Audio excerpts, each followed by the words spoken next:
Deadpool issue number 14. So this is the kind of return of Deadpool back.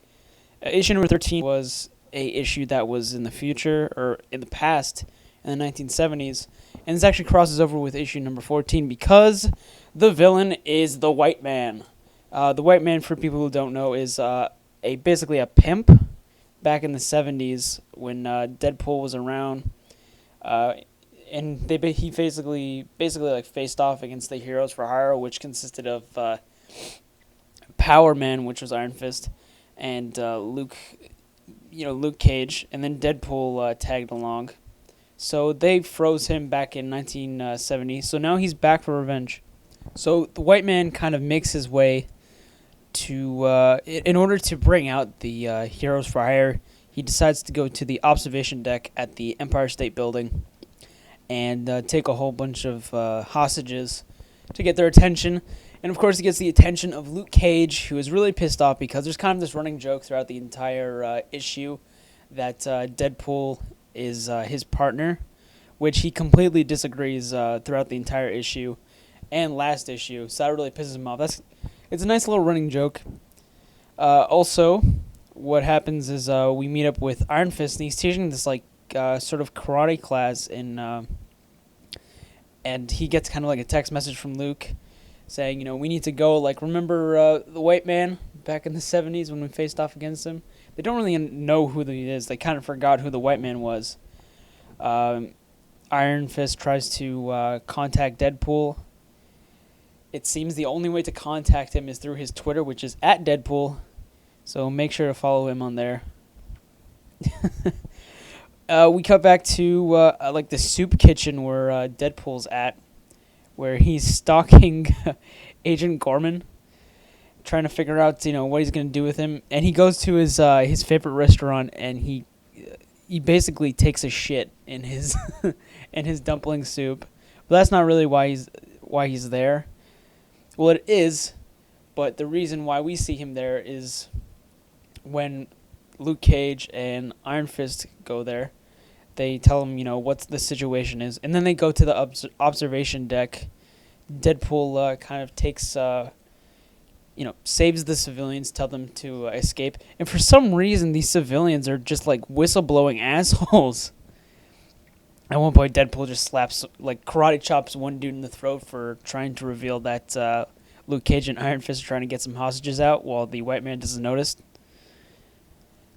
And while that happens, White Man does this huge blast that hits everyone in the room. Deadpool basically, he's on top of the Empire State Building.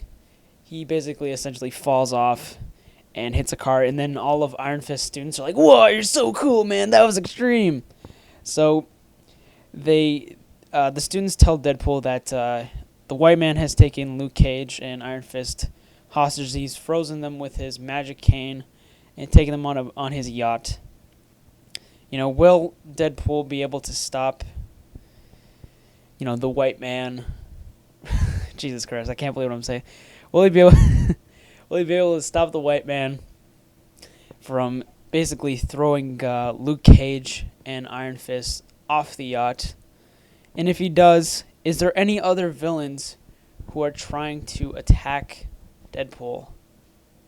I guess we'll have to read to find out. Let's talk about the good. Of course, you have to say the writing has to be good for a kind of series like this.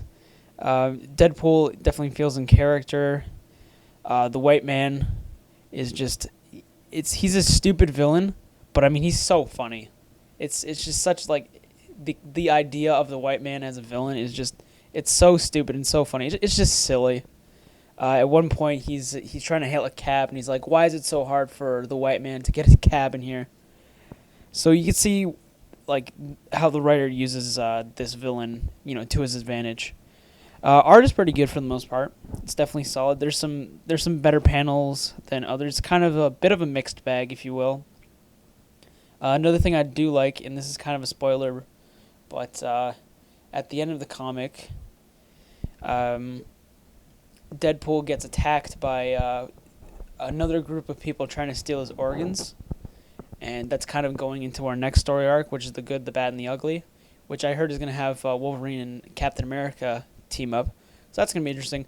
But regardless, I think it's great that we're getting back to a storyline or a story plot line that we haven't seen in Deadpool recently, because I thought it was interesting, like the kind of mystery of like why did they steal his his liver and whatnot. So I'm glad we're getting back to that. Deadpool this week was pretty good for the most part. I'm gonna give Deadpool a 3.5 out of 5.